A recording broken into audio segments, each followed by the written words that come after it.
Hello students, polymer का आज lecture number 3 और मे बी ये लास्ट लेक्चर हमारा हो सकता है। आज हम लोग इस लेक्चर में पॉलीमर्स चैप्टर को कंप्लीट कर देंगे।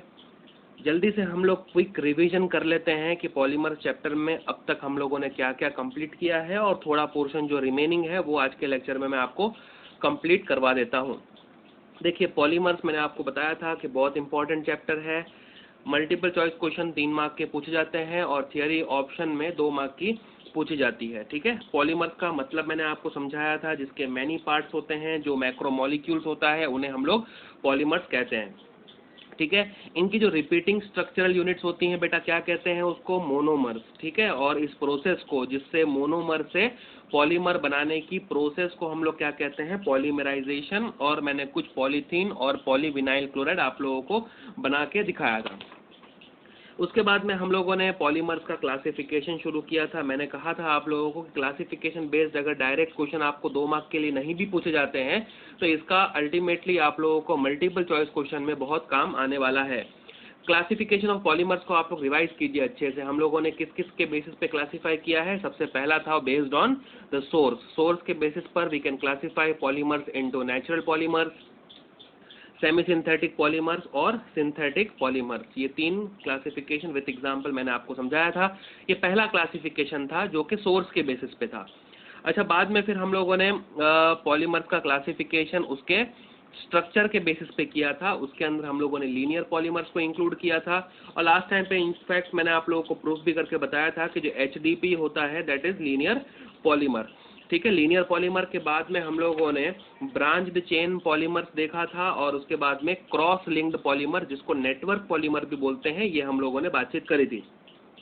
बाद में पॉलीमर की क्लासिफिकेशन में थर्ड क्लासिफिकेशन था based on the mode of polymerization. Polymerization की प्रोसेस किस तरह से हुई है, उसके बेसिस पर we can classify polymers into addition polymer और कंडेंसेशन पॉलीमर भी हम लोगों ने इसके अंदर देखा था। एडिशन पॉलीमराइजेशन में आपको अगर याद हो तो एडिशन में होमोपॉलीमर भी था और एडिशन में क्या था? कोपॉलीमर भी था। और एग्जाम्पल्स हम लोगों ने इनफैक्ट डिस्कस किए थे अच्छे से। कोपॉलीमराइजेशन का एग्जाम्पल मैंने यहाँ पर भी डिस्कस किया हुआ है, मैं आगे भी डिस्कस करने वाला हूँ, आप अच्छे से जरा देख लें। ब्यूटा 1,3-डाइन और स्टाइरिन के कॉम्बिनेशन से बुना एस बनता है। फिर बाद में कंडेंसेशन पॉलीमराइजेशन में नाइलॉन 6,6 का एग्जाम्पल मैंने आप लोगों को दिया था। ठीक है, अच्छा, फिर उसके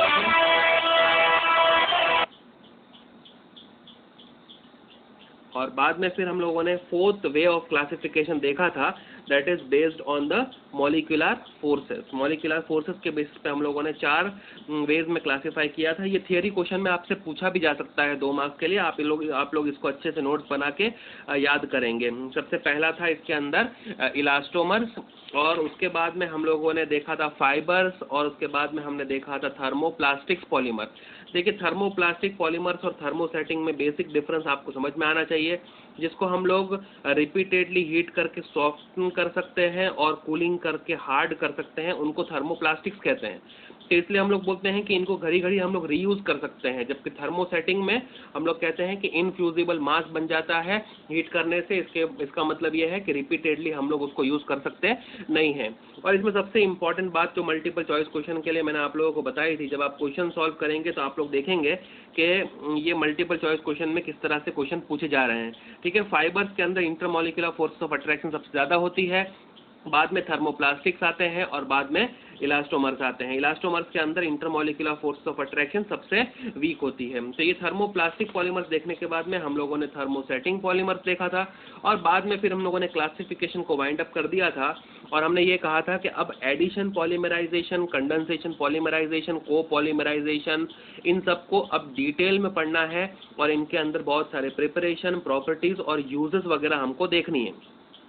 देखिए, अगर आपको याद हो तो एडिशन पॉलीमराइजेशन को हमने कहा था कि हम उनको चेन ग्रोथ पॉलीमराइजेशन भी कहते हैं। चेन ग्रोथ पॉलीमराइजेशन किस तरह से होती है, उसका मैकेनिज्म क्या होता है, उसको फ्री रेडिकल मैकेनिज्म बोलते हैं। ये मैंने आप लोगों को एग्जाम्पल सबसे पहले दिया था, पॉलीथीन का प्रिपरेशन, और इसका मैकेनिज्म मैंने आप लोगों को पूरा लिख के बताया था। चेन इनिशिएशन, चेन प्रोपोगेशन और चेन टर्मिनेशन किस तरह से होता है। देखिए ये मैंने तो लिख के बता दिया है, लेकिन आपकी रिस्पॉन्सिबिलिटी है, एग्जाम में इसके ऊपर क्वेश्चंस पूछे जाते हैं, तो आप लोगों को ये एक बार लिख के देखना है और घड़ी घड़ी जब भी रिवाइज करें आप लोग इस चैप्टर को, तो इस मैकेनिज्म को जरूर लिख के देखें, क्योंकि ये मैकेनिज्म ऐसा होता है बार बार के हम लोग भूल जाते हैं। तो चेन इनिशिएशन, चेन प्रोपोगेशन और चेन टर्मिनेशन वाले ये तीनों स्टेप्स को आप अच्छे से देख लें। और उसके बाद में फिर हम लोगों ने लास्ट लेक्चर में एडिशन पॉलीमराइजेशन के एग्जाम्पल्स वगैरह देना शुरू किया था। उसमें हम लोगों ने सबसे मोस्ट इम्पॉर्टेंट एग्जाम्पल जो था वो पॉलीथीन था। पॉलीथीन के अंदर अगर आपको याद हो तो दो थे, एलडीपी भी था और एचडीपी, ठीक है, लो डेंसिटी पॉलीथीन और हाई डेंसिटी पॉलीथीन। मैंने आपको एकदम बेसिक डिफरेंस, इनके रिएक्शन से लेके, इनकी प्रॉपर्टी से लेके, इनके यूजेस से लेके सब कुछ बताया था लास्ट लेक्चर में। अगर आपने ध्यान से नहीं देखा है तो वो लेक्चर को आप अच्छे से देखें पहले, ठीक है। ईथीन, ये बार एलडीपी अगर हम लोग प्रिपरेशन कर रहे हैं, इसका मतलब डेंसिटी हमें कैसी चाहिए, लो चाहिए, मतलब हमको ब्रांचिंग चाहिए। इसका मतलब ये है कि हमें हाई टेम्परेचर और हाई प्रेशर का हेल्प लेना पड़ता है इसके अंदर। They are chemically inert, tough but flexible, poor conductor of electricity होते हैं। जैसे बॉटल्स वगैरह बनाने में, फ्लेक्सिबल पाइप्स बनाने में एलडीपी का यूज करा जाता है। हाई डेंसिटी पॉलीथीन जो कि एचडीपी है, एचडीपी में हम लोग जिगलर नाटा कैटलिस्ट, याद है आप लोगों को जिगलर नाटा कैटलिस्ट, जिसको हम लोग ट्राई इथाइल एल्यूमिनियम और टाइटेनियम टेट्राक्लोराइड के कॉम्बिनेशन को हम लोग जिगलर नाटा कैटलिस्ट कहते हैं। ये बार टेम्परेचर भी कम रखा है, ये बार प्रेशर भी हमने कम रखा है, क्योंकि हम लोगों को जो अरेंजमेंट है वो सिस्टमेटिक करवानी है। हम लोगों को एक लीनियर चेन को बिल्डअप करना है सिस्टमेटिक अरेंजमेंट के साथ में, तभी तो हम लोग हाई डेंसिटी पॉलीथीन को ऑब्टेन कर पाएंगे, ठीक है। तो हाई डेंसिटी के लिए टेम्परेचर कम, प्रेशर भी कम होता है और एक स्पेशल कैटलिस्ट का यूज करना पड़ता है जो कि जिगलर नाटा कैटलिस्ट है। डायरेक्ट मल्टीपल चॉइस क्वेश्चन आपसे पूछा जाता है कि इनमें से क्या एचडीपी बनाने में एज अ कैटलिस्ट यूज करा जाता है, तो आपको याद होना चाहिए जिगलर नाटा कैटलिस्ट। और आपसे ये भी पूछ सकते हैं एमसीक्यू में कि जिगलर नाटा कैटलिस्ट इनमें से कौन है, तो ट्राई इथाइल एल्यूमिनियम और टाइटेनियम टेट्राक्लोराइड। आपको नाम भी दे सकते हैं, आपको फॉर्मूला भी दे सकते हैं, और दोनों मैंने आप लोगों को अच्छे से समझा दिया है, ठीक है। हाई डेंसिटी पॉलीथीन हम लोग कहते हैं लीनियर है, क्लोजली पैक्ड है, केमिकली क्या है, इनर्ट है, और कैसा है, ज्यादा टफ है, ज्यादा हार्ड है, इसलिए इसको बकेट्स, डस्टबिन वगैरह बनाने में हम लोग यूज करते हैं। बाद में मैंने आप लोगों को सिखाया था कि पीटीएफई, टेफ्लॉन जिसको कहते हैं, मैंने आपको शॉर्टकट ट्रिक बताई थी कि जो टीएफ है इससे टेफ मान के इसको टेफ्लॉन नाम आप लोग याद रखेंगे। ईथीन के जितने भी एच होते हैं सारे फ्लोरीन से रिप्लेस हो गए, कैटलिस्ट हाई प्रेशर यूज करके आपने पॉलीमराइज कर दिया। और टेफ्लॉन का बेसिक यूज आप लोग याद रखेंगे, नॉन स्टिक के सरफेस कोटेड यूटेंसिल्स बनाने में यूज होता है ये। बाद में सी जो था वो पॉली एक्राइलोनाइट्राइल है ना, पान को आपने क्या बोला था, और लो, पान और लोन, एक्राइलेन भी उसका नाम होता है। पेरोक्साइड के प्रेजेंस में एक्राइलोनाइट्राइल का पॉलीमराइज करके आपने पॉली एक्राइलोनाइट्राइल प्रिपेयर किया था। Substitute for wool in commercial fibres का इसका यूज लिखा था हमने, ठीक है। एडिशन पॉलीमराइजेशन को डिटेल में डिस्कस करने के बाद में हम लोगों ने कंडेंसेशन पॉलीमराइजेशन को डिस्कस करना शुरू किया था। कंडेंसेशन पॉलीमराइजेशन को स्टेप ग्रोथ पॉलीमराइजेशन भी बोलते हैं, ठीक है। स्टेप बाय स्टेप इसके अंदर ग्रोथ होती है। पहले एक मोनोमर का 2 होता है, 2 का 4 होता है, 4 का 8 होता है, इस तरह से ये स्टेप बाय स्टेप ग्रोथ करते हैं, इसलिए इसको स्टेप ग्रोथ पॉलीमराइजेशन भी बोलते हैं हम लोग। मैंने आपको सबसे पहले स्टेप ग्रोथ में पॉलीएमाइड्स को डिस्कस करवाया था।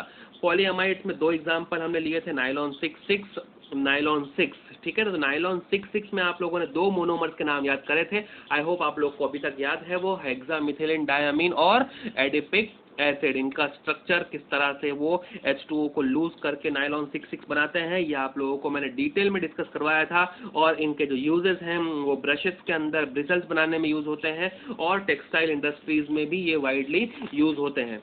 बाद में फिर हम लोगों ने नाइलॉन 6, बेटा नाइलॉन 6 के लिए एक नाम आपको याद होना चाहिए, वो कौन सा है, नाइलॉन 6 के लिए आपको वो नाम याद होना चाहिए, वो है caprolactam. Caprolactam C double bond O और NH कंसिस्टिंग होता है, और CH2 के कितने यूनिट्स होते हैं, 5। हम लोग हाई टेम्परेचर पे H2O के प्रेजेंस में जब रिएक्शन करवाते हैं, C डबल बॉन्ड O और NH की बॉन्ड ब्रेक कर दी हमने, और जो बना दिया वो nylon 6। Tyre cords, fabrics and ropes बनाने में नाइलॉन 6 का यूज करा जाता है। यूजेस वगैरह आपको याद रखने पड़ेंगे, 1-2 बार आप अच्छे से अगर याद करेंगे तो ये इजी है, हो जाएगा, ठीक है। पॉलीएस्टर्स मतलब पॉलीएमाइड्स कंप्लीट करने के बाद में हम लोगों ने पॉलीएस्टर्स के अंदर एक इम्पॉर्टेंट कंपाउंड देखा था, वो है टेरिलीन, जिसे हम लोग डेक्रोन भी कहते हैं, ठीक है ना। अब मैंने आप लोगों को सिखाया था कि जो टेरी है उससे आप लोगों को टेरेप्थेलिक एसिड याद करना है, और लीन से इथिलीन ग्लाइकॉल। इथिलीन ग्लाइकॉल और टेरेप्थेलिक एसिड का स्ट्रक्चर आपके सामने है, किस तरह से H2O को रिमूव किया था और टेरिलीन हमने फॉर्म किया था, ये मैंने आप लोगों को पिछले लेक्चर में अच्छे से समझा दिया था। ये आप लोग देख लेंगे, इनके यूजेस वगैरह देख लेंगे आप लोग। और सबसे खास बात कि टेरिलीन बनाने में जो कैटलिस्ट का यूज करा जाता है वो है जिंक एसीटेट, एंटीमनी ट्राइऑक्साइड। ये दो कैटलिस्ट के नाम, एक तो हो गया जिगलर नाटा और एक हो गया ये टेरिलीन को बनाने के लिए जो कैटलिस्ट का यूज करा जा रहा है, जिंक एसीटेट और एंटीमनी ट्राइऑक्साइड, ये आप लोग याद रखेंगे। और हाइट जो टेम्परेचर है 420 से 460 केल्विन, ठीक है। फिर बाद में हम लोगों ने फिनॉल फॉर्मल्डिहाइड पॉलीमर, जिसको हम लोग बेकेलाइट कहते हैं, वो हम लोगों ने देखा था किस तरह से हमने सबसे पहले नोवोलेक बनाया था। और नोवोलेक बनाने के बाद में जब उसको एक्सेस ऑफ फॉर्मल्डिहाइड के साथ में हीट करे थे हमने, तो वो बना था बेकेलाइट। बेकेलाइट का स्ट्रक्चर भी डायरेक्टली आप लोगों से पूछा जा सकता है, तो आप लोग उसको अच्छे से देख लें।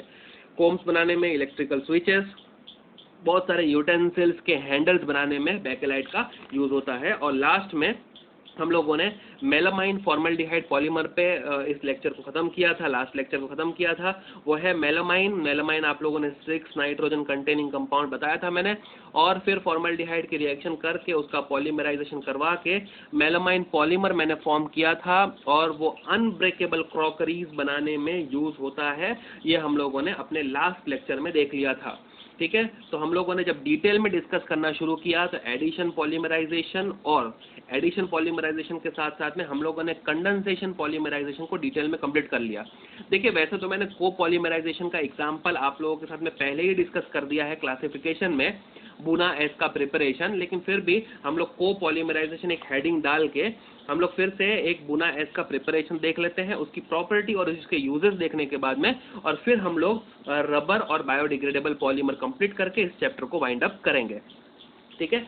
कोपॉलीमराइजेशन में एग्जांपल तो आपको पता ही है। देखिए, अगर आपने स्ट्रक्चर अच्छे से देखा है तो आपको समझ में आ गया होगा किस तरह से बनाया है हमने।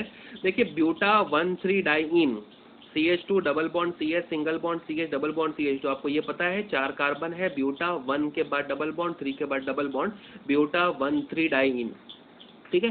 ब्यूटा 1,3 डाइईन की रिएक्शन आपको किससे करवानी होती है? स्टायरीन से। देखिए, स्टायरीन कुछ नहीं होता, CH2 डबल बॉन्ड CH2 जो होता है ना इथीन अपना, उसका एक H आप फिनाइल रिंग से सब्स्टिट्यूट कर देते हैं, CH2 डबल बॉन्ड CH और C6H5, तो ये हो गया स्टायरीन और ये हो गया ब्यूटा 1,3 डाइईन। इन दोनों का एडिशन करवाना है हम लोग को, इन दोनों का एडिशन करवाना है, लेकिन हम लोगों ने देखा कि दोनों मोनोमर्स अलग हैं, इसलिए हम लोग इसको क्या कहते हैं? कोपॉलीमराइजेशन। ब्यूटा 1,3 डाइईन और स्टायरीन को कंबाइन कर दिया। देखो किस तरह से कंबाइन करते हैं, CH2 का ये बॉन्ड यहाँ से ओपन कर दिया, डबल को सिंगल बना दिया, सिंगल को डबल, डबल को सिंगल, फिर ये CH2 को CH2 से जोड़ दिया, डबल को सिंगल बना दिया CH, और यहाँ से एक वैलेंसी ओपन करके ये CH के ऊपर फिनाइल बना दी, और स्क्वायर ब्रैकेट लगा के उसको N टाइम्स लिख दिया। इसका नाम क्या होगा? ब्यूटाडाइन, स्टायरीन और रबर। ये जो बुना एस में ये जो बेटा एस है ना, कभी कभी आप लोगों से ये पूछ लेते हैं कि द एस इन बुना एस रिफर्स टू, तो आपको पता होना चाहिए। कभी कभी वो लोग सोडियम भी लिख के दे देते हैं ऑप्शन में, तो आप लोगों को कंफ्यूज नहीं होना है बेटा। बुना एस में जो एस है ना वो स्टायरीन को रिप्रेजेंट करता है, ठीक है। एक बार पूछा भी गया है ये क्वेश्चन, तो आप लोग इसको जरा अच्छे से देख लें, ठीक है ना। कोपॉलीमराइजेशन में ये एग्जाम्पल सफिशिएंट है हमको पढ़ने के लिए, आगे भी एग्जाम्पल, लेकिन हम लोग रबर टॉपिक के अंदर वो एग्जाम्पल्स को पढ़ते हैं फिर, ठीक है। ये देखो क्या होता है, it is quite tough and is good substitute for natural rubber. Natural rubber का सब्स्टिट्यूशन के फॉर्म में ये यूज होता है, मतलब ये भी रबर होता है, ठीक है। कहाँ यूज होता है? टायर्स वगैरह में, फुटवेयर में, केबल इंसुलेशन में ये यूज होता है। ये यूजेस आप लोग याद करेंगे बुना एस की, ठीक है। तो एडिशन पॉलीमराइजेशन, कंडेंसेशन पॉलीमराइजेशन और एडिशन में कोपॉलीमराइजेशन हमने कंप्लीट कर लिया है। अब हमारे इस चैप्टर में सिर्फ 2 टॉपिक्स बाकी हैं, जो कि हैं रबर और बायोडिग्रेडेबल पॉलीमर्स, ठीक है। तो रबर हम लोग स्टार्ट करते हैं और बायोडिग्रेडेबल पॉलीमर्स को हम लोग वाइंड अप करते हैं, इस चैप्टर को कंप्लीट करते हैं ये वीडियो लेक्चर में, ठीक है। रबर सबसे पहला है नेचुरल रबर क्या होता है ये समझते हैं। नेचुरल रबर के अंदर कुछ मॉडिफिकेशन करते हैं, उस मॉडिफिकेशन को क्या कहते हैं, कैसे करा जाता है वो पढ़ते हैं। और बाद में हम लोग सिंथेटिक रबर्स का प्रिपरेशन किस तरह से कर सकते हैं वो समझते हैं अच्छे से। तो रबर टॉपिक अपने आप में बहुत इंपॉर्टेंट है, डायरेक्टली आपको प्रिपरेशन बेस्ड क्वेश्चन पूछे जा सकते हैं इसके अंदर, तो आप लोग इसको ध्यान से देखिएगा। ठीक है, रबर, नेचुरल रबर में सबसे पहले बात करें तो वो क्या होता है, it is considered as a linear polymer of isoprene. देखिए ये वर्ड याद रखें, आइसोप्रीन का पॉलीमर जो होता है ना, उसी को हम लोग नेचुरल रबर कहते हैं। अब बेटा आप लोगों को पता नहीं चल रहा होगा कि आइसोप्रीन क्या है, तो मैं इसका स्ट्रक्चर बना के समझाता हूं आपको, लेकिन आप लोग अभी कुछ चीजें याद भी करें। ठीक है, it is considered as a linear polymer, linear polymerization करवाना है, किसका करवाना है, आइसोप्रीन का। अब आइसोप्रीन स्ट्रक्चरली कैसे होता है ये मैं अभी आपको बताता हूँ। इसका नाम क्या होता है नेचुरल रबर का, 1,4 पॉलीआइसोप्रीन। ये क्या है, पॉलीआइसोप्रीन है, लेकिन आप लोग याद रखें कि ये सिस फॉर्म है। ठीक है, अभी आपको कुछ समझ में नहीं आ रहा होगा, आप लोग एक काम करें, स्ट्रक्चर देखें सबसे पहले, तो आपको समझ में आ जाएगा अच्छे से। ठीक है, देखें, this is the structure. Isoprene का IUPAC नाम 2 मिथाइल ब्यूटा 1,3-डाइन लिखा जाता है बेटा। क्या लिखा जाता है, 2 मिथाइल 1,3 ब्यूटाडाइन। मतलब ब्यूटाडाइन तो आप लोगों ने अभी देखा थोड़ी देर पहले। अब क्या करना है कि सेकंड पोजीशन पे मिथाइल को अटैच कर देना है, तो ये बन जाएगा 2 मिथाइल ब्यूटा 1,3-डाइन, 2 मिथाइल ब्यूटा 1,3-डाइन, जिसको हम लोग आइसोप्रीन कहते हैं। ठीक है, क्या कहते हैं इसको, आइसोप्रीन। अब इसका अगर मुझे पॉलीमराइजेशन करवाना है तो मैं क्या करूंगा बेटा, ये आप लोग को पता है, डबल बॉन्ड सिंगल बॉन्ड में कन्वर्ट होगा, सिंगल बॉन्ड डबल बॉन्ड में कन्वर्ट होगा, डबल बॉन्ड सिंगल बॉन्ड में कन्वर्ट होगा, यहाँ से वैलेंसी ओपन होगी, यहाँ से वैलेंसी ओपन होगी, और स्क्वायर ब्रैकेट लगा के उसको n टाइम्स कर देंगे हम लोग। देख लीजिए यहाँ पर मैंने किया है, CH2 यहाँ पे, CH2 यहाँ पे वैलेंसी ओपन, डबल सिंगल हो गया, सिंगल डबल हो गया, डबल सिंगल हो गया, और CH3 वैसे के वैसा रहा, और ये बन गया n टाइम। यही नेचुरल पॉलीमर है, ये नेचुरल पॉलीमर है। तो ये आइसोप्रीन का पॉलीमर है। तो नेचुरल रबर क्या होते हैं, पॉली आइसोप्रीन, और आइसोप्रीन क्या होता है, 2 मिथाइल ब्यूटा 1,3-डाइन। आप लोगों को समझ में आया, नेचुरल पॉलीमर बना रहे हैं हम लोग, और इनफैक्ट बना नहीं रहेंगे तो आपको सिर्फ समझा रहा हूं मैं, नेचुरल पॉलीमर है, नेचुरली ऑब्टेन होता है। ठीक है, आइसोप्रीन का अगर पॉलीमराइज करके स्ट्रक्चर बना दें तो उसको हम लोग नेचुरल रबर कहते हैं, इसलिए इसका नाम पॉली आइसोप्रीन भी होता है। ठीक है, क्योंकि आइसोप्रीन का पॉलीमराइजेशन से बनता है ना ये बेटा, तो इसको पॉली आइसोप्रीन कह सकते हैं। और आइसोप्रीन क्या होता है, 2 मिथाइल ब्यूटा 1,3-डाइन। इसको मैं रिपीट इसलिए घड़ी घड़ी करता रहता हूँ ताकि आप लोग भी रिपीट करें, और आप लोग इसको सुने और आप लोग इसको याद करें। अब नेचुरल रबर की ऑब्वियसली टेंडेंसी क्या होती होगी, can be stretched like spring and have elastic properties, elastic properties की होती है। लेकिन अभी हम लोग को नेचुरल रबर का, हम लोग को ये तो पता चल गया कि ये पॉली आइसोप्रीन है, लेकिन मैंने आपको कहा कि ये पॉली आइसोप्रीन का सिस आइसोमर है। सिस का मतलब आपको याद है, हम लोगों ने सिस और ट्रांस जैसी चीजें देखी हुई है GOC में। तो सिस जो होता है वो बिलोंग करता है सेम साइड को। ठीक है, सेम साइड में अगर दो सेम कंपाउंड होते हैं, सेम ग्रुप होते हैं, तो हम लोगों ने इसको सिस आइसोमर बोला हुआ है।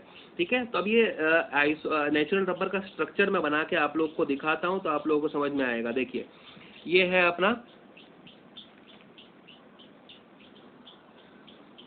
ठीक है, तो नेचुरल रबर का मैं आप लोगों को स्ट्रक्चर बना के दिखाता हूँ, आप लोगों को समझ में आएगा। ये आप लोगों को स्ट्रक्चर खुद से बना के भी देखना है बेटा, है ना, वरना समझ में नहीं आएगा। देखिए ये कंटिन्यूटी है, क्योंकि नेचुरल रबर है, पॉलीमर है ना, तो कंटिन्यूटी शो करनी पड़ेगी मुझे। CH2, देखिए ये वाला CH2, ठीक है, C, और ये C से क्या जुड़ा हुआ है, CH3,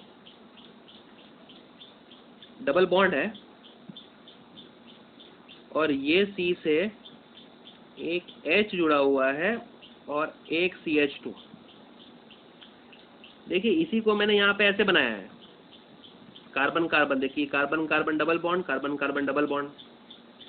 ये C से एक CH3 एक CH2 जुड़ा हुआ था, एक CH3 एक CH2, और ये C से एक H जुड़ा हुआ है और एक CH2, H और CH2। अब आपने देखा कि ये CH2 CH2 है ना, इसको मैंने सेम साइड रखा है। तो यही स्ट्रक्चर की खास बात है कि सिस आइसोमर अपने को बनाना है। अब आगे एक और मोनोमर को जोड़े, फिर ये हो गया CH2, जोड़ना तो CH2 से ही है। अब क्या होगा कि इससे जो C जुड़ा हुआ है, इससे जुड़ गया CH3। अब फिर डबल बॉन्ड ले लेते हैं, फिर C, और फिर ये CH2 है तो इस साइड पे क्या आएगा, CH2, और यहाँ पर आ जाएगा H। देखा आप लोगों ने, फिर से यही बनाया है, CH2 से CH2 को जोड़ा तो CH2 के ऑपोजिट साइड पे CH3 आ गया, ये वाले बीच में डबल बॉन्ड, और ये जो C है ना, इसका CH2 ये CH2 के सेम साइड पे होना चाहिए, तभी तो सिस होगा ना ये, और फिर ये हो गया। अच्छा, फिर आगे कंटिन्यू करें हम लोग, एक और CH2, फिर ये C से क्या जुड़ा हुआ है, CH3, डबल बॉन्ड, ये C से एक और क्या जुड़ा हुआ होना चाहिए, CH2, और इस तरह से मैं कंटिन्यूटी शो कर देता हूँ, और यहाँ पर H। तो देखा बेटा आप लोगों ने, CH2 CH2 same side, CH2 CH2 same side, CH2 CH2 same side. तो ये सब सेम साइड होने की वजह से ऐसे को पॉलीआइसोप्रीन तो बोलते हैं, लेकिन कौन सा फॉर्म, सिस पॉलीआइसोप्रीन। ठीक है, तो सिस पॉलीआइसोप्रीन को ही हम लोग क्या बुलाते हैं, नेचुरल रबर बुलाते हैं। ठीक है, आप लोगों को समझ में आ गया अच्छे से। स्ट्रक्चर मैंने आप लोग को बना के दिखाया है, या आप लोग अपने बुक में लिख के देखें, एक बार बिना देखे लिख के देखें, वरना ये आप लोग नहीं बना पाएंगे। ठीक है, आप लोग ध्यान से देखें। तो ये हो गया नेचुरल रबर। तो बेटा आप लोग को समझ में आ गया, नेचुरल रबर नेचुरली ऑब्टेन होता है। इसका स्ट्रक्चर अगर आपको बनाना है तो आप लोग ध्यान में रखें कि ये पॉलीआइसोप्रीन होता है। तो सबसे पहले आपको आइसोप्रीन का स्ट्रक्चर बनाना पड़ेगा। आइसोप्रीन होता है 2-methyl ब्यूटा 1,3 डाइन, बाद में आप उसका पॉलीमराइजेशन कर दीजिए। तो एन टाइम्स कैसे लिखना होता है ये आपको आता है। ये बन गया नेचुरल रबर। नेचुरल रबर क्या होता है, पॉलीआइसोप्रीन। लेकिन पॉलीआइसोप्रीन का भी कौन सा फॉर्म, तो सिस फॉर्म होता है। ठीक है, ट्रांसफॉर्म नहीं लेंगे, ट्रांसफॉर्म कुछ और ही कंपाउंड होता है। ठीक है, इसका नाम आप लोगों को मैं बाद में बताऊंगा। ठीक है, लेकिन जो सिस फॉर्म होता है वो नेचुरल रबर होता है। ठीक है, तो ये हो गया इसका स्ट्रक्चर। अब आगे बढ़ते हैं हम लोग इसमें, वल्कनाइजेशन ऑफ रबर। ठीक है ना बेटा, वल्कनाइजेशन ऑफ रबर मतलब रबर की कुछ प्रॉपर्टीज, जैसे वो कोल्ड में ब्रिटल हो जाता है, जैसे टूट जाता है, ब्रेक हो जाता है, गर्मियों में सॉफ्ट हो जाता है, तो इसको हम लोग यूज में नहीं ले पा रहे थे। तो अगर हम लोगों को एकदम रफ यूज के लिए ये सबको बनाना है, जैसे टायर्स वगैरह हम लोगों को बनाने हैं इसके अंदर, तो इसका पहले क्या करा जाता है, तो वो वल्कनाइजेशन ऑफ रबर करा जाता है। ये अपने आप में 2 मार्क के लिए एक क्वेश्चन बन सकता है, अपने आप में बहुत इंपॉर्टेंट क्वेश्चन है। आप लोग इसको जरा ध्यान से देखें। In this process raw rubber is heated with sulphur. Rubber को हम लोगों को किसके साथ में हीट करना है, sulphur, at a temperature range. Temperature range आपको बाय हार्ट होनी चाहिए, 373 केल्विन टू 415 केल्विन। आपको क्या करना है, रॉ रबर को सल्फर के साथ मिक्स करके उसको ये टेम्परेचर पे हीट करना है। सल्फर क्या बना लेता है, क्रॉस लिंक्स बना लेता है। इसके वजह से रबर क्या हो जाता है, स्टिफ हो जाता है, हार्ड हो जाता है, कड़क हो जाता है। अब ये किस तरीके की ये जो बॉन्डिंग है वो दिखाई देती है, वो आप लोग देखें। देखिए यही अपना है 2-methyl-1,3 ब्यूटाडाइन। 2-methyl-1,3 ब्यूटाडाइन का मोनोमर जो है, वो जो हमारा पॉलीमर बना था, एक ये मोनोमर यूनिट हो गया, एक ये मोनोमर। अब यहाँ पर डबल बॉन्ड आ रहा था ना हमारे स्ट्रक्चर में, नेचुरल रबर में, तो डबल बॉन्ड ब्रेक हो गया, सिंगल बॉन्ड में कन्वर्ट हो गया। ये यहाँ पे डबल बॉन्ड जो था वो सिंगल बॉन्ड में कन्वर्ट, तो यहाँ एक वैलेंसी ओपन हुई, यहाँ एक वैलेंसी ओपन हुई, यहाँ एक वैलेंसी ओपन हुई, यहाँ एक वैलेंसी ओपन हुई। अब सल्फर क्योंकि उसके अंदर लिया गया है, और सल्फर खुद डाइवेलेंट होता है, कभी 2 बॉन्ड्स बनाता है वो, तो सल्फर यहाँ पर बीच में आके क्या बना लेता है बेटा, क्रॉस लिंक बना लेता है, जिसकी वजह से रबर की प्रॉपर्टी चेंज हो जाती है, और वो कैसा हो जाता है, स्टीफेंड हो जाता है। कभी कभी सल्फर यहाँ आके भी अटैच हो सकता है, तो सल्फर अगर यहाँ आके अटैच होता है तो ये डबल बॉन्ड वैसे के वैसे रहेंगे, यहाँ पर 2 H को वो सल्फर से हम रिप्लेस कर देंगे। ठीक है, तो ये ऐसा भी हो सकता है। तो दिस इज वल्कनाइज्ड रबर। आपको समझ में आया। रबर की कुछ प्रॉपर्टीज हम लोगों को बहुत परेशान कर रही थी, जैसे कि गर्मियों में वो सॉफ्ट हो जा रहा था और ठंडी में वो ब्रिटल हो जा रहा था, टूट जा रहा था। तो हम लोगों ने वल्कनाइजेशन ऑफ रबर को कैरी आउट किया। वल्कनाइजेशन ऑफ रबर की प्रोसेस में क्या करना होता है, हम लोगों को रॉ रबर लेना है और उसको सल्फर के साथ में मिक्स करके उसको 373 से 415 केल्विन पे हीट करना है। तो सल्फर क्या बना लेता है बेटा, क्रॉस लिंक्स बना लेता है, जिसकी वजह से सल्फर जो रबर है वो क्या हो जाता है, स्टीफेंड। और जो वल्कनाइज्ड रबर का जो स्ट्रक्चर है वो आपके सामने अभी है, ठीक है। अच्छा, अभी आगे बात करें हम लोग तो सिंथेटिक रबर्स की बात करते हैं। सिंथेटिक रबर्स, तो नेचुरल रबर डिस्कस करने के बाद में अब हम लोग बात करते हैं सिंथेटिक रबर्स की। देखिए, सिंथेटिक रबर्स दो नाम है। देखिए, इनके प्रिपरेशन तो ऑलमोस्ट आपको आते ही हैं, आप मान के चलिए कि आपको आते ही हैं। दो नाम है, नियोप्रीन और बुना एस। क्या नाम है? नियोप्रीन और बुना एन, ठीक है। एस तो हम लोग पढ़ चुके हैं, बुना एन। अब देखिए, अभी हम लोगों ने एक स्ट्रक्चर देखा था आइसोप्रीन का। Can you make out the difference? Difference क्या है? यहाँ पे मैंने नियोप्रीन बनाने के लिए जिसका यूज किया है वो है क्लोरोप्रीन। क्या है? क्लोरोप्रीन। अब ये स्ट्रक्चर को आप लोग देखिए, नेचुरल रबर में और ये स्ट्रक्चर में खाली क्या डिफरेंस है? नेचुरल रबर में यहाँ पर सेकंड पोजीशन पे मिथाइल था, जबकि यहाँ पर क्या है? क्लोरीन। तो 2-क्लोरो-ब्यूटा-1,3-डाइईन को क्लोरोप्रीन कहते हैं, जैसे 2-मिथाइल-ब्यूटा-1,3-डाइईन को आइसोप्रीन कहते थे। अब क्लोरोप्रीन प्रीन है, इसका पॉलीमराइजेशन करेंगे तो पॉलीक्लोरोप्रीन बनेगा, जिसको हम लोग नियोप्रीन कहते हैं, ठीक है। अब आपको पता ही है कि इससे प्रोडक्ट किस तरह से बनाना है। सब कुछ वैसे के वैसा रहेगा। डबल बॉन्ड सिंगल बॉन्ड में कन्वर्ट होगा, सिंगल बॉन्ड डबल बॉन्ड में कन्वर्ट होगा, डबल बॉन्ड सिंगल बॉन्ड में कन्वर्ट होगा। एक वैलेंसी यहाँ से ओपन होगी, एक वैलेंसी यहाँ से ओपन होगी, स्क्वायर ब्रैकेट लगाएंगे, n टाइम्स। ये बन गया अपना सिंथेटिक रबर में क्या? नियोप्रीन। नियोप्रीन के यूजेस वगैरह मैंने लिखे हुए हैं, आप लोग देख लीजिए। Manufacturing of conveyor belts, gaskets and hoses etcetera, ठीक है। ये इसके यूजेस हैं, ये आप लोग एक बार अच्छे से देखें लिखें तो आपको याद हो जाएंगे, ठीक है। अच्छा, ये मैंने इसका प्रोडक्ट नहीं बनाया है, बुना एन। आप लोगों से पहली बात तो ये पूछते हैं कि ये जो बुना एस है उसमें एस क्या रेफर करता है? आप कहेंगे स्टाइरिन। आपसे पूछेंगे बुना एन में एन क्या रेफर करता है, तो आप लोग कहेंगे नाइट्राइल। क्या कहेंगे? नाइट्राइल, ठीक है।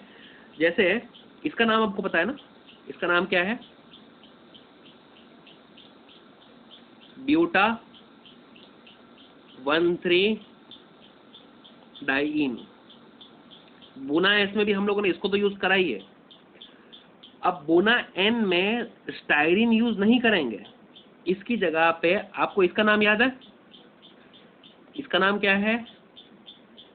Acrylo nitrile. बेटा अगर आपको याद हो तो पान बनाने के लिए यूज किया था इसका, पॉली एक्राइलो नाइट्राइल, जिसके दो नाम थे, अक्राइलेन और ऑर्लोन, ठीक है। ये बनाने के लिए हम लोगों ने एक्राइलो नाइट्राइल ऐसा मोनोमर यूज करा था। अब ये बार क्या कर रहे हैं हम लोग? एडिशन ही कर रहे हैं, कोपॉलीमराइजेशन कर रहे हैं, लेकिन ये बार ब्यूटाडाइन के साथ में एक्राइलो नाइट्राइल ले लिया, जबकि बुना एस में ब्यूटाडाइन के साथ में हम लोग स्टाइरिन लेते थे। अब इन दोनों का कॉम्बिनेशन हम लोग को पेरोक्साइड के प्रेजेंस में करवाना है। बेटा आप लोग वीडियो को पॉज करें और इसका स्ट्रक्चर बना के देखें, ठीक है। मेरे को पूरा यकीन है कि आप लोग ये स्ट्रक्चर बना लेंगे, ठीक है। तो फिर अब आप वीडियो को रिज्यूम करके ये स्ट्रक्चर को देखें कि मैं किस तरह से बना रहा हूँ। देखो, CH2 तो लिखना ही है अपने को और वैलेंसी ओपन कर देनी है। CH2 double bond single bond में कन्वर्ट हुआ, CH, single bond double bond में कन्वर्ट हुआ, फिर CH, फिर डबल बॉन्ड सिंगल बॉन्ड में कन्वर्ट हुआ और फिर CH2, फिर वो जुड़ जाएगा आगे CH2 से, डबल बॉन्ड सिंगल बॉन्ड में कन्वर्ट हो जाएगा और फिर CH के ऊपर CN, और यहाँ से वैलेंसी ओपन करके इसको आप लोग कितने टाइम्स लिख देंगे? n टाइम्स लिख देंगे। अब ये बन गया बेटा क्या? बुना n, ठीक है। ऑयल सील्स, टैंक लाइनिंग बनाने में यूज होता है, या आप लोगों को यूजेस वगैरह याद करने रहेंगे, ठीक है। तो बुना S और बुना N में सिर्फ डिफरेंस इतना सा है कि बुना N में यहाँ पे CN होता है और बुना S में यहाँ पर बेंजीन होता है, स्टाइरिन जिसको कहते हैं हम लोग, है ना। तो ये सिंथेटिक रबर्स में ये दो नाम आप याद रखेंगे, नियोप्रीन और बुना N। बाद में हम लोग लास्ट टॉपिक इस चैप्टर का डिस्कस करते हैं, दे आर बायोडिग्रेडेबल पॉलीमर्स। अब इतना तो अभी हम लोग इन 12th स्टैंडर्ड समझ ही सकते हैं कि बायोडिग्रेडेबल का मतलब क्या होता है, जो एनवायरनमेंट में डिग्रेड हो जाए, खत्म हो जाए। तो बायोडिग्रेडेबल पॉलीमर्स कौन से होते हैं, ये दो नाम भी आप लोग याद रखेंगे। सबसे पहला और सबसे important, poly beta hydroxy butyrate copolymerized with beta hydroxy valerate. ठीक है, क्या है? Poly beta hydroxy butyrate copolymerized with beta hydroxy valerate. इसको हम लोग PHBV से भी रिप्रेजेंट करते हैं। जनरली आपको ऐसे ही पूछते हैं, give the preparation of PHBV।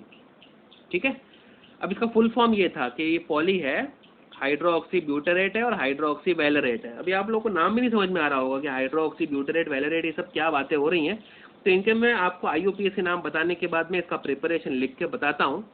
सबसे पहले आप लोग नाम याद करें, poly beta hydroxy butyrate copolymerized with beta hydroxy valerate. इसका जो फुल फॉर्म शॉर्ट फॉर्म है वो PHBV है। ठीक है, इसके यूज के ऊपर बहुत बार मल्टीपल चॉइस क्वेश्चन पूछा गया है कि out of the following which polymer is used in orthopaedic devices. तो ऑर्थोपेडिक डिवाइस या कंट्रोल्ड रिलीज ऑफ ड्रग्स, इसमें हम लोगों को बायोडिग्रेडेबल पॉलीमर ही यूज करना पड़ता है और वो होता है PHBV। ठीक है, अब आप लोग है ना दो नाम याद करें मोनोमर्स के फॉर्म में, फिर हम लोग स्ट्रक्चर बनाएंगे खुद से। मोनोमर्स कौन से हैं? 3 हाइड्रोक्सी ब्यूटेनोइक एसिड और दूसरा नाम है 3 हाइड्रोक्सी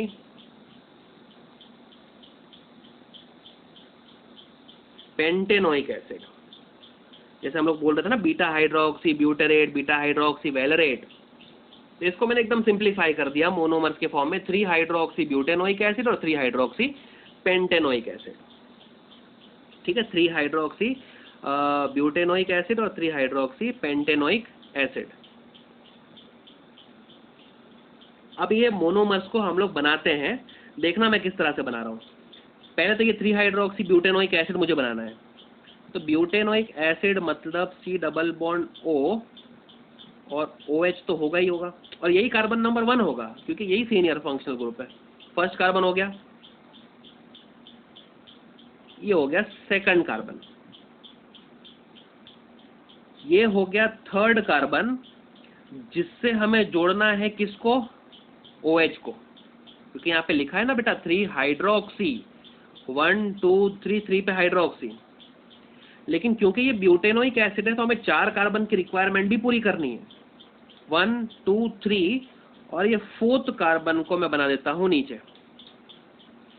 आई होप आप लोग को समझ में आया, ये कार्बन में हाइड्रोजन जोड़ना है ताकि वैलेंसी सारी कंप्लीट रहे। देखिए मैंने कैसे बनाया 3 हाइड्रोक्सी ब्यूटेनोइक एसिड को। तो ये आप लोग को स्किल सीखनी है स्ट्रक्चर बनाने के लिए।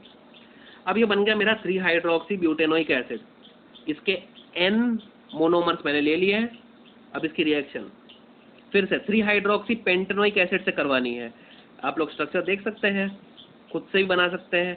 C डबल बॉन्ड OH, ये फर्स्ट कार्बन हो गया, ये हो गया बेटा सेकंड कार्बन, ये हो गया थर्ड कार्बन, जिससे क्या जोड़ना है? OH।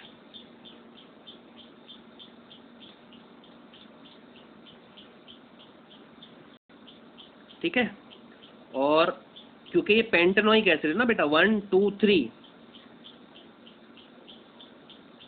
ये हो गया 4th कार्बन और ये हो गया बेटा 5th कार्बन। देखो तो मैंने बराबर बनाया 1 2 3, 3 पे हाइड्रोक्सी ब्यूटेनोइक एसिड, 1 2 3, 3 पे हाइड्रोक्सी और 5 है तो पेंटेनोइक एसिड। अब हमको कंडेंसेशन करवा के बस इनको जोड़ देना है आपस में। तो आप लोग ये सोच सकते हैं कंडेंसेशन किस तरह से होगा। यहाँ से H ले लीजिए आप, OH का H, और C double bond O, OH का OH, यहाँ से H2O आप रिलीज कर दीजिए इसमें से। ठीक है, अब लिए हैं तो हम लोगों ने इसके भी N मोल्स, ठीक है ना, N मोल्स लिए हैं। अब जैसे आपको पता चल गया कि OH H देता है और C double bond O OH OH group निकाल के देता है। अब आप जोड़ेंगे किस तरह से, यहाँ से OH है तो उसके आगे भी तो एक मोनोमर होगा, तो इसमें से आप क्या निकाल लीजिए, H। तो लिखना शुरू करेंगे O से कि O हो गया, फिर CH के ऊपर क्या है, CH3 ये वाला, फिर आगे क्या है CH2, फिर आगे क्या है C डबल बॉन्ड O। अब ये OH और H निकल चुका है बराबर, यहाँ से लिखना शुरू करें आगे O, फिर CH के ऊपर CH2 CH3, फिर आगे CH2 और फिर आगे C डबल बॉन्ड O, और ये OH को आपने रिमूव कर दिया यहाँ से और इसको स्क्वायर ब्रैकेट लगा के n टाइम्स, तो this is the structure of PHBV। बेटा आपको समझ में आया? ये मैंने आपको अभी बना के दिखाया। पॉली बीटा हाइड्रोक्सी ब्यूटेरेट को polymerize with beta hydroxy valerate, इसको PHBV बोलते हैं। ऑर्थोपेडिक डिवाइस और कंट्रोल्ड रिलीज ऑफ ड्रग्स में ये काम आता है। इसके मोनोमर्स के IUPAC नाम क्या होता है? 3 hydroxy butanoic acid, 3 hydroxy pentanoic acid. अभी आपको स्किल्स आनी चाहिए कि हम लोग स्ट्रक्चर को किस तरह से बनाएं। 3 हाइड्रोक्सी ब्यूटेनोइक एसिड देखा आपने कैसे बनाया मैंने, 3 हाइड्रोक्सी पेंटेनोइक एसिड देखा आपने कैसे बनाया मैंने। OH का H निकाल लिया, COH का OH निकाल लिया और दोनों को जोड़ दिया मैंने, और ये बन गया मेरा PHBV। ठीक है, मोस्ट इंपॉर्टेंट प्रिपरेशन और यूजेस वाइज भी ये बहुत ज़्यादा इंपॉर्टेंट है। ये बायोडिग्रेडेबल पॉलीमर का पहला एग्जाम्पल हो गया। ठीक है, बायोडिग्रेडेबल पॉलीमर में जो दूसरा एग्जाम्पल है दैट इज नाइलॉन 2 नाइलॉन 6। हम लोग नाइलॉन 6 पढ़ चुके हैं, नाइलॉन 6 भी पढ़ चुके हैं, और अब पढ़ने की बारी है नाइलॉन 2 नाइलॉन 6।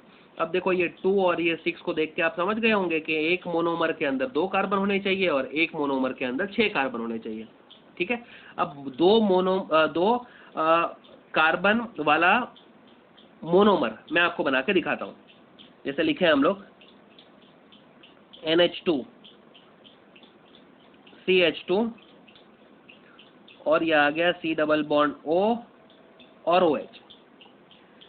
ठीक है, देखा, इसको हम लोग कहते हैं ग्लाइसिन। ठीक है, अमाइनो एसिड होता है, ये अभी बायोमोलिक्यूल चैप्टर में डिटेल में डिस्कस करेंगे। 2 कार्बन हो गए क्या, 1 और 2, और क्योंकि हम लोगों को पता है कि नायलॉन के जितने भी सीरीज हैं वो सबके सब पॉलीअमाइड्स हैं, तो C डबल बॉन्ड और N दोनों का कॉम्बिनेशन मैंने ले लिया है इसके अंदर। आपको समझ में आया? तो ये हो गया ग्लाइसिन, 2 कार्बन हो गए। अच्छा, फिर ऐसा आप लोग सजेस्ट कीजिए कि इसमें 6 कार्बन हो, तो बेटा NH2 तो होना ही चाहिए ना, NH2 तो होगा ही होगा। बाद में आगे क्या होगा, CH2। सोचो कितने कितने होने चाहिए, तो 5 होने चाहिए, क्योंकि आगे C डबल बॉन्ड O और OH भी तो मैं लिखने ही वाला हूँ। तो 1 कार्बन ये हो गया, 5 कार्बन ये होगा, तो इसके अंदर 6, 1 कार्बन ये हो गया, 1 कार्बन ये, इसके अंदर 2। ठीक है, अमीनो कैप्रोइक एसिड भी कहा जाता है इसे, तो इसे मैं लिख देता हूँ आप लोगों के लिए, तो आप लोगों को नाइलॉन 2 नाइलॉन 6 के दोनों मोनोमर्स के नाम भी याद हो जाएंगे। ठीक है, अच्छा, अब आप लोग इन दोनों को जोड़ दीजिए। NH2 का मुझे क्या लेना है, H। C double bond O OH का मुझे क्या लेना है, OH। तो यहाँ से OH और यहाँ से एक H को रिमूव कर देता हूँ, तो अब NH2 में से एक H को रिमूव करेंगे तो क्या बन जाएगा बेटा, NH। आगे ये हो गया CH2, फिर आगे आएगा C डबल बॉन्ड O, ये OH और ये H ये रिमूव हो गया। आगे आ गया NH, फिर आगे आ जाएगा CH2 कितनी टाइम्स, 5 टाइम्स, और C डबल बॉन्ड O, और यहाँ से OH को तो मैंने रिमूव कर दिया। अब ये N टाइम्स लिख दिया मैंने, तो ये बन गया मेरा नाइलॉन 2 और नाइलॉन 6। तो 3 तरह के नाइलॉन्स हमने पढ़े हैं, नाइलॉन 6 भी पढ़ा है हमने, नाइलॉन 6 भी पढ़ा है, और नाइलॉन 2,6। तो आप लोग फटाक से एक बार मोनोमर रिवाइज कर लीजिए। नाइलॉन 6 के अंदर मोनोमर क्या था, हेक्सामिथिलीन डायमीन और एडिपिक एसिड। नाइलॉन 6 के अंदर तो एक स्पेशल नाम आपने याद किया है, कैप्रोलैक्टम। और नाइलॉन 2 नाइलॉन 6 के अंदर एक ग्लाइसिन और एक अमीनो कैप्रोइक एसिड। तो ट्रिक तो मैंने आप लोगों को सिखा दी है कि किस तरह से नंबर ऑफ कार्बन एटम के बेसिस पे अगर आप भूल भी जाएं तो स्ट्रक्चर बनाने आपको आना चाहिए।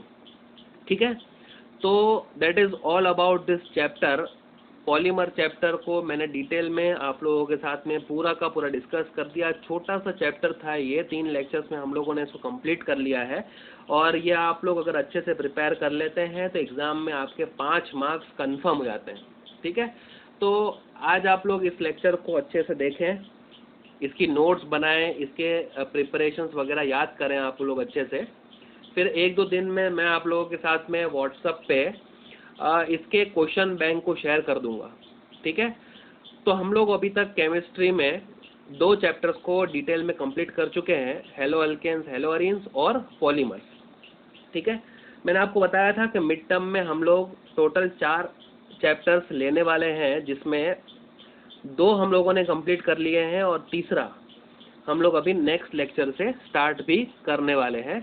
फिजिकल केमिस्ट्री में से मैं एक चैप्टर लेने वाला हूँ। मोस्ट प्रोबेबली हम लोग सॉल्यूशंस को स्टार्ट करेंगे। फिजिकल केमिस्ट्री में न्यूमेरिकल बेस्ड चैप्टर है, बहुत इंपॉर्टेंट चैप्टर है एग्जामिनेशन पॉइंट ऑफ व्यू से, वो हम लोग देखेंगे नेक्स्ट लेक्चर में।